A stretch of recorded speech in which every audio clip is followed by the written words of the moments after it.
사복음서 가운데 가장 먼저 기록된 최초의 복음서는 마가복음으로 예수의 어록과 함께 마태복음, 누가복음의 기초 자료로 사용이 되었습니다.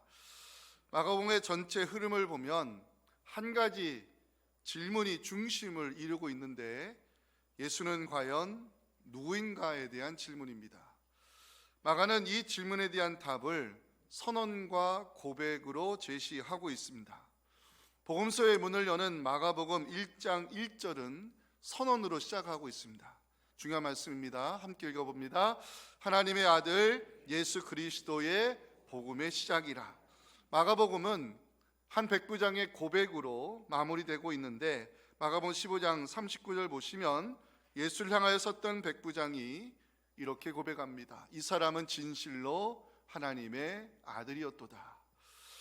예수는 과연 누구인가? 이 질문에 대한 답을 마가는 하나님의 아들이요 하나님이 보내신 그리스도라는 선언과 고백으로 이 마가복음에서 제시하고 있습니다. 오늘 우리가 살펴볼 마가복음 이 4장의 말씀을 이해하기 위해서는 마가복음 3장과 연결하여 마가의 의도를 파악할 필요가 있습니다. 마가복음 3장에는 예수에 대하여 심각하게 오해하는 사람들이 등장합니다. 예수를 향하여 미쳤다고 말하는 친족들이 있었습니다. 마가복음 3장 21절 보시면 예수의 친족들이 뭐라고 말했냐? 그가 미쳤다, 이렇게 말했습니다. 또한 종교 지도자들 그룹 중에 하나인 서기관들은 예수님을 더러운 귀신 들린 사람으로 취급했습니다. 마가복음 3장 30절 보시면 이는 그들이 말하기를 더러운 귀신이 들렸다 함이로라. 예수는 과연 누구인가에 대한 질문에 예수의 친족들 미친 사람 취급했고요, 서기관들은 귀신 들린 사람으로 생각했으며 제자들마저 이 질문의 답을 제시하지 못하고 있었습니다. 마가는 이 질문에 대한 답을 세 가지 관점에서 제시하고자 마가복음 3장, 4장의 말씀을 연속적으로 기록을 해 놓았는데요, 마가가 전하는 첫 번째 답은 새로운 관계의 형성입니다. 마가복음 3장 31절 보면 예수의 어머니와 동생들이 와서 예수를 부르는 장면이 나옵니다. 예수를 부르니. 그때 사람들이 예수를 향해서 당신의 어머니와 당신의 동생들이 와서 당신을 찾고 있다 말하자 예수님께서 새로운 관계에 대하여 말씀하시는 장면이 마가복음 3장 35절에 나옵니다. 누구든지 하나님의 뜻대로 행하는 자가 내 형제요 내 자매요 내 어머니라 말씀하셨습니다. 하나님 나라 가족의 새로운 형태가 예수님을 중심으로 새롭게 형성될 것을 마가가 제시하고 있는 장면입니다. 예수는 과연 누구인가? 마가가 전해주는 두 번째 답은 새로운 질서의 시작입니다. 마가복음 4장에는 총 4개의 비유가 등장하는데, 예수님이 비유를 들어 말씀하시는 의도가 무엇일까? 하나님의 나라가 임함으로 새로운 질서가 시작되었음을 마가복음 4장 30절부터 증거하고 있습니다.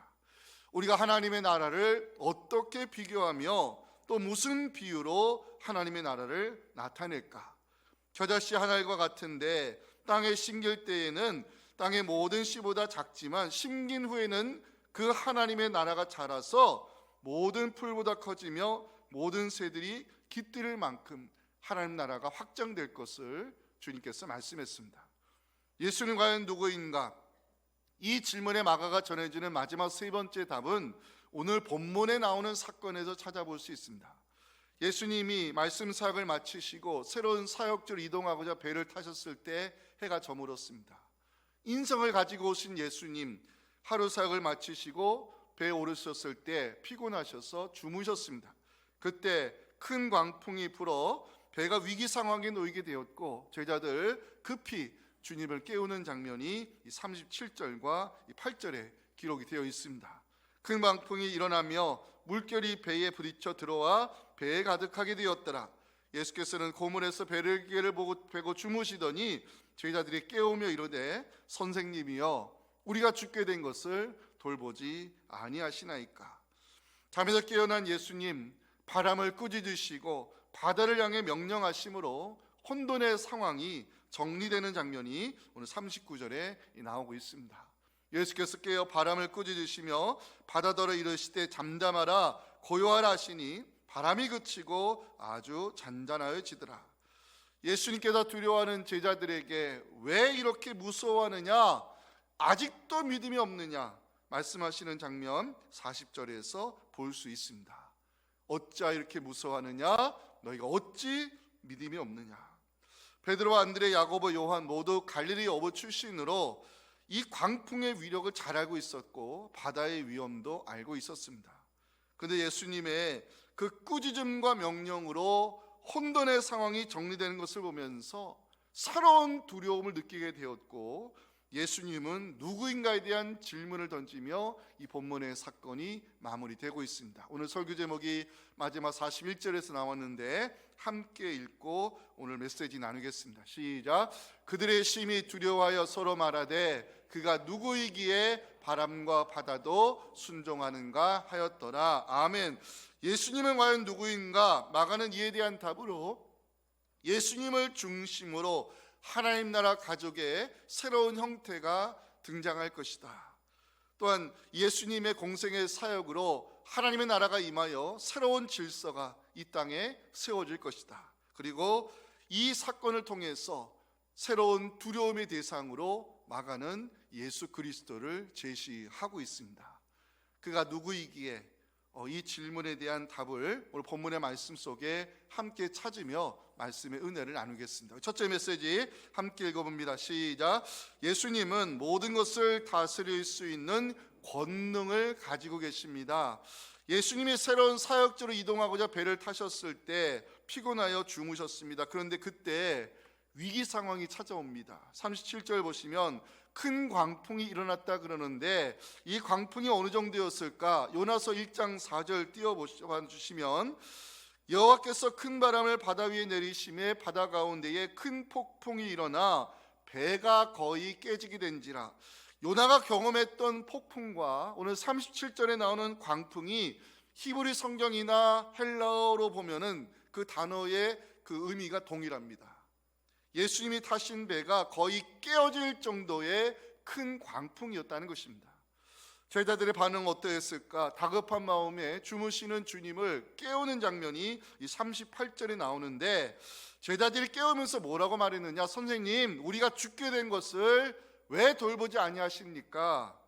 제자들은 알고 있었다는 것이죠.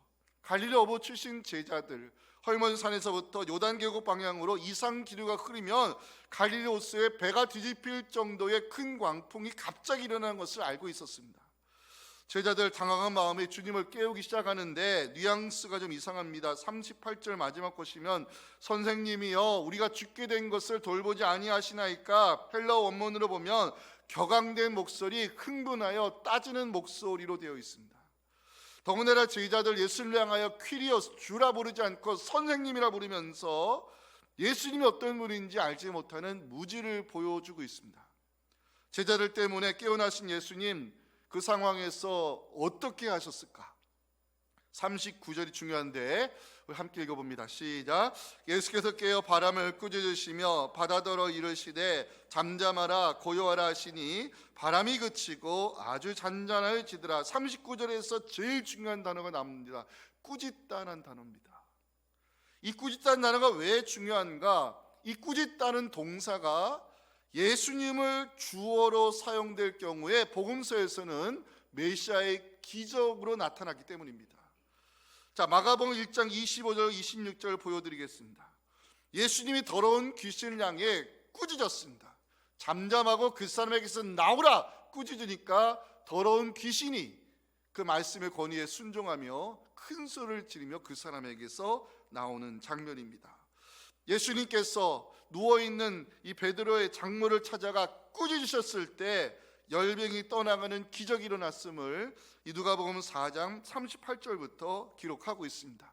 예수님이 시몬의 장모가 흉한 열병을 앓고 있다는 얘기를 듣고 찾아갔습니다. 그 다음 말씀이요, 그 사람들이 이 베드로의 장모를 좀 고쳐달라고 간구했을 때 예수님께서 가까이 서서 열병을 꾸짖었는데 병이 떠나갔다는 이 기적의 사건입니다. 예수님께서 바람을 향해 꾸짖었을 때 바다가 잠잠하고 고요해지는 장면이 오늘 39절에 기록이 되어 있지요. 예수께서 깨어 바람을 꾸짖으셨고 바다들어 잠잠하라 고요하라 명령을 내리셨을 때 바람이 그치고 아주 잔잔해졌습니다. 복음서 기자들은 귀신을 꾸짖으시는 예수님, 질병을 꾸짖으시는 예수님, 바다를 꾸짖으시는 예수님을 기록하면서 예수가 누구인가에 대한 답을 우리에게 제시해 주고 있습니다. 예수님께서 꾸짖으셨을 때 귀신 들린 청년 주님을 향해서 이렇게 고백했습니다. 마가복음 5장 7절 보시면 지극히 높으신 하나님의 아들 예수여. 예수님이 꾸짖으셨을 때 베드로의 작물을 힘들게 만들었던 열병이 떠나가는 메시아의 기적이 일어났습니다. 예수님이 바람을 꾸짖었을 때 바다가 잔잔해지며 혼돈의 상황이 정리가 됐습니다. 복음서 기자들 이 꾸짖다는 단어를 통해서 예수님은 모든 것을 다스릴 수 있는 그 전능자의 권능을 가지고 오신 분이심을 우리에게 증거해 주고 있습니다. 우리가 주목해 보아야 될 것은 39절에서 바다를 꾸짖으시는 예수님의 모습입니다.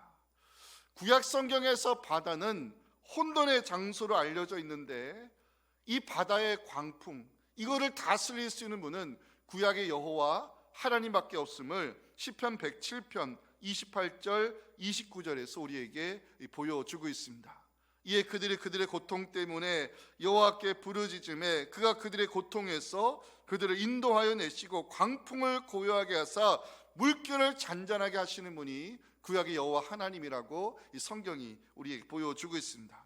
신약에서는 바다를 악의 세력을 상징하는 것으로 다루고 있는데 요한계시록 13장 1절 보면 알 수 있습니다. 내가 보니 바다에서 한 짐승이 올라오는데 뿔이 열이요 머리가 일고 그 뿔에 열 왕관이 있고 그 머리들에는 하나님의 이름을 모독하는 그 글자들이 새겨져 있었다고 사도 요한은 기록합니다. 바다에서 올라오는 짐승, 하나님을 대적하는 사탄을 가리키겠죠.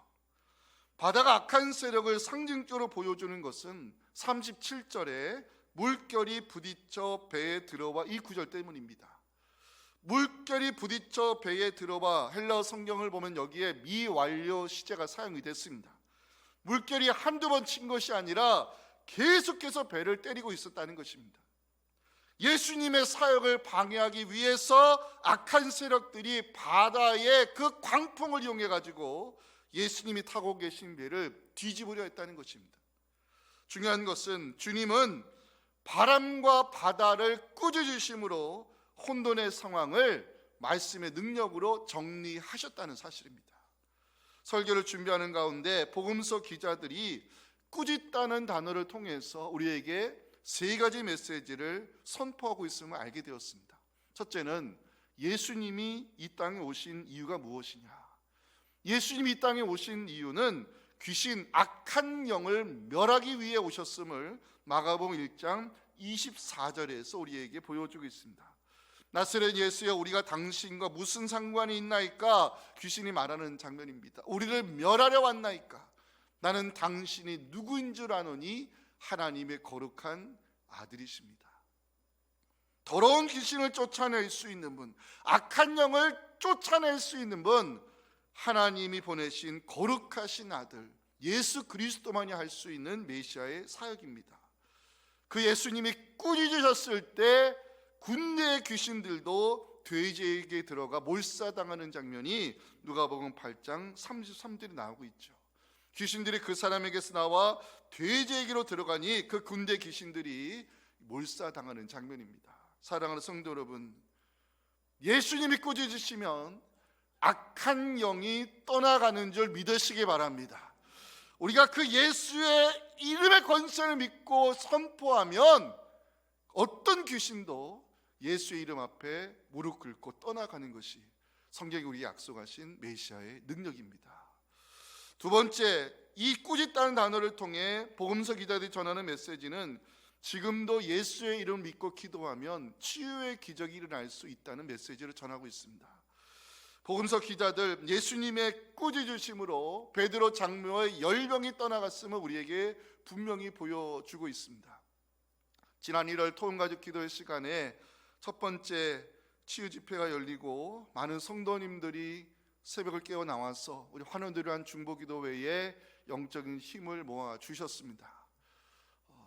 지금 치유 집회가 첫 번째 마치고 나서 좋은 소식들을 지금 듣고 있습니다. 어느 집사님으로부터 제가 문자 받기를 검사 결과 이 악성 종양이 거의 사라져서 6번으로 예정된 항암 치료가 이번 4차를 마지막으로 더 이상 안 받아도 좋겠다는 의사의 좋은 소식을 들었다고. 그래서 기도의 힘 때문에 제가 이렇게 항암 치료를 일찍 마치게 돼서 감사하다는 그 치유 집회에 참석하셨던 집사님으로부터 제가 문자를 받게 되었습니다. 또 어느 성도님으로부터 암 수술 후에 이상한 것이 발견되어서 검진해 봤는데 수술 안 해도 된다는 좋은 소식도 제가 듣게 되었습니다. 보내주시는 좋은 소식에는 두 단어가 들어가 있었는데 기도와 감사라는 단어였습니다. 예수 이름의 권세를 믿고 함께 기도하는 성도님들 때문에 좋은 소식 듣게 되며 감사드리며 하나님께 이 모든 영광을 올려드린다는 그런 문자들이었습니다. 사랑하는 성도 여러분, 우리가 믿고 의지하는 예수의 이름에는 모든 질병을 다스릴 수 있는 권세와 능력이 있음을 여러분 믿으시기 바랍니다. 그 이름 믿고 그 권세를 믿고 그 능력을 믿고 기도를 쌓는 여러분들에게 쌓여진 기도가 하나님의 베푸시는 치유의 기적으로 나타날 수 있기를 주님의 이름으로 축복합니다. 세 번째, 이 꾸짖다는 단어를 통해 복음서 기도를 전하고 싶어하는 세 번째 메시지는 혼돈의 상황을 정리할 수 있는 분은 주님밖에 없다는 것입니다. 예수님이 꾸짖었을 때 바람이 고요해지고 바다가 잔잔해지는 장면에서 맥컬리라는 신학자는 예수님은 혼돈의 상황을 정리할 수 있는 전능하신 하나님이라고 해석한 적이 있습니다. 제가 아까 말씀드렸죠. 구약에서 바다는 혼돈의 장소를 가리키고 신약에서 바다는 악한 세력을 상징적으로 보여주는 곳입니다. 바람과 바다를 꾸짖으심으로 잔잔해지고 고요해졌다는 것은 혼돈의 상황을 정리할 수 있는 능력이 예수님에게 있음을 복음서 기자들이 우리에게 보여주고 있습니다. 살다 보면 때로 우리 삶에 크고 작은 풍랑이 불어올 때가 있습니다. 살다 보면 우리가 타고 있는 인생 배도 뒤집힐 위기 상황을 맞이할 때가 있다는 것입니다. 중요한 것은 혼돈의 상황을 정리할 수 있는 능력의 주님이 지금 내가 타고 있는 배에 같이 계시다는 사실입니다. 이걸 여러분들이 잊어서는 안 되는 것입니다. 예수님이 꾸짖으시면 악한 영 떠나갈 수밖에 없습니다. 예수님이 꾸짖으시면 모든 질병 치유될 수 있습니다. 예수님이 꾸짖으시면 혼돈의 상황이 말씀으로 정리될 것을 우리는 믿어야 되는 것입니다. 예수님 모든 것을 다스릴 수 있는 전능하신 하나님이심을 우리에게 보여주는 결정적 사건이 바로 마가복음 6장 48절에 기록된 바다 위를 걸으시는 예수님입니다. 바다 위를 걸으셨다는 것은 이 모든 것을 통제하고 다스리는 권능이 예수님에게 있음을 우리에게 보여주고 있습니다. 그 주님이 바다 위로 걸어오시면서 그 다음 구절이요, 제자들에게 주셨던 그 다음 말씀 메시지가 무엇입니까? 내가 너희들과 함께하거니 안심하라, 두려워하지 말라 말씀하셨던 것입니다. 예수 그리스도 그 이름의 권세를 믿고 기도하는 여러분들에게 악한 영이 떠나가고 질병이 치유되며 혼돈의 상황이 말씀의 능력으로 정리되는 은혜가 임하여 예수의 이름에 합당한 영광을 올려드리는 복된 우리의 믿음 될 수 있기를 주님의 이름으로 축원합니다. 우리 마지막 메시지 함께 읽겠습니다. 시작. 새로운 두려움의 대상을 만나면 두려움을 이겨낼 수 있다는 것입니다. 갈릴리 호수에서 잔뼈가 굵은 제자들 거세게 불어오는 광풍을 보면서 두려움을 느낄 수밖에 없었겠죠. 광풍이란 거센 물결 때문에 제자들 당황하며 주무시고 계신 주님을 깨우게 됩니다. 제자들이 느끼고 있는 두려움을 공감하면서도 설교자 입장에서 질문을 던져봤습니다. 제자들 왜 이렇게 두려움에 떨었던 것일까? 제자들이 두려움에 떠는 이유를 묵상하며 세 가지를 생각해 봤습니다. 첫째는 사람의 한계를 알고 있었기 때문입니다. 아무리 갈릴리 호수에서 잔뼈가 굵었어도 갑자기 불어오는 광풍을 사람이 컨트롤할 수 없다는 것 어부 출신 제자들 알고 있었습니다. 여러분들, 사람이 아무리 튼튼한 배를 만들어도 광풍을 이겨낼 힘은 사람에게 없습니다. 베드로, 안드레, 야고보, 요한 모두 어부 출신이죠. 광풍의 위력 앞에 사람이 할 수 있는 일이 없다는 것을 알고 있었습니다. 다시 말하면 사람의 한계를 알고 있기 때문에 갑자기 불어오는 광풍에 어부 출신 제자들 두려움의 감정을 느낄 수밖에 없었을 것입니다. 두 번째, 제자들이 두려움에 떨었던 이유는 무지 때문입니다. 무엇에 대한 무지일까? 자신들과 함께 배에 타고 있는 예수님이 누구인지 모르는 무지였습니다.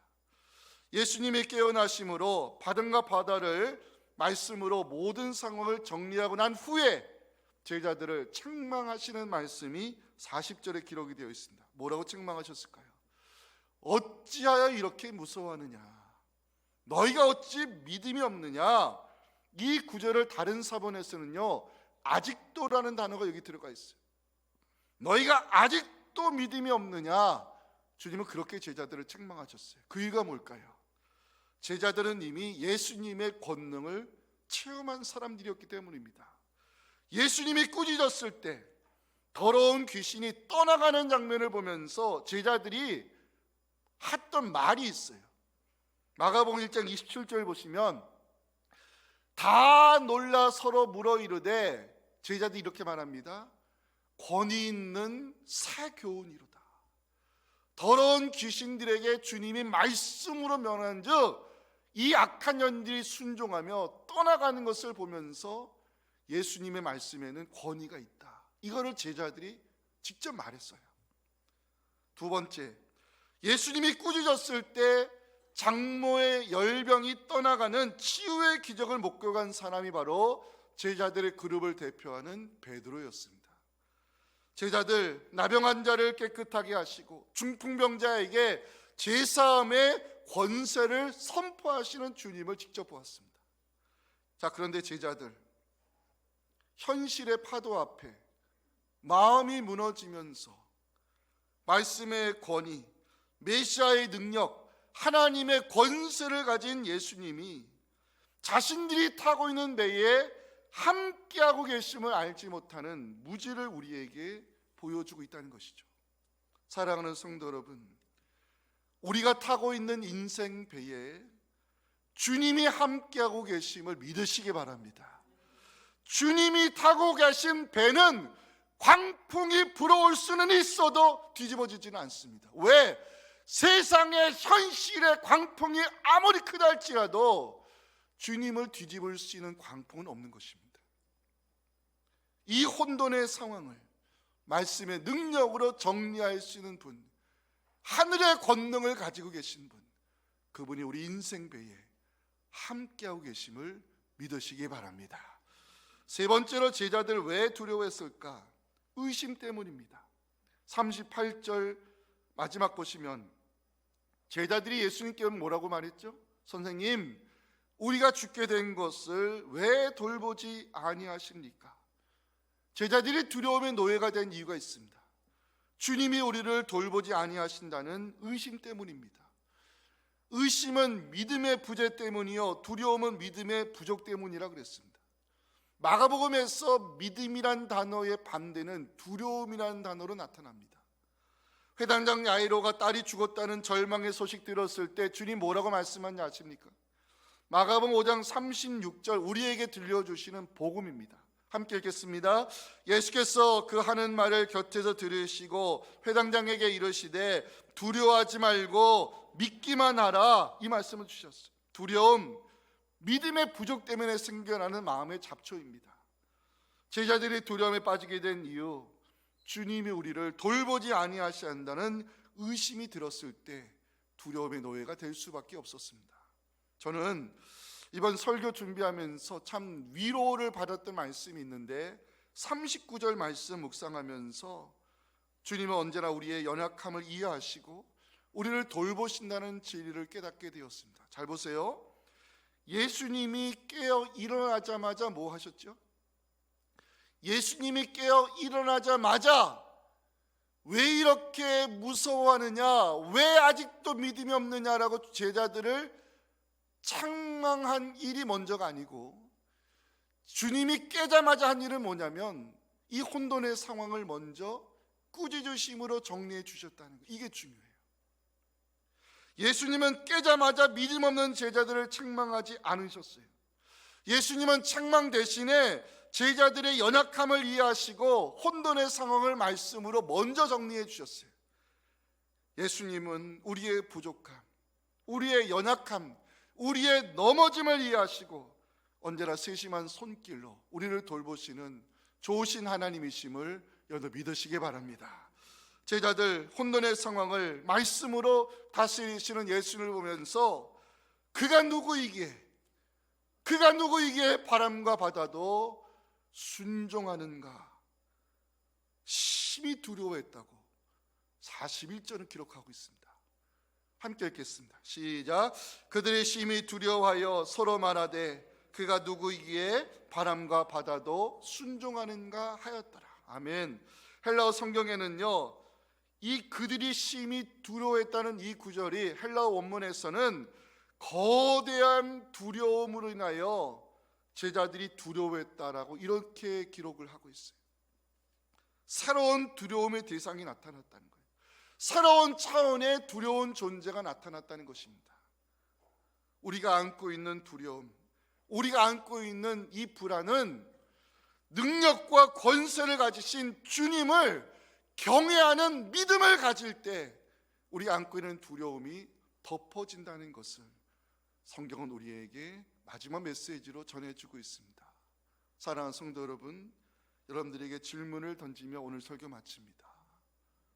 여러분들에게 예수님은 누구십니까?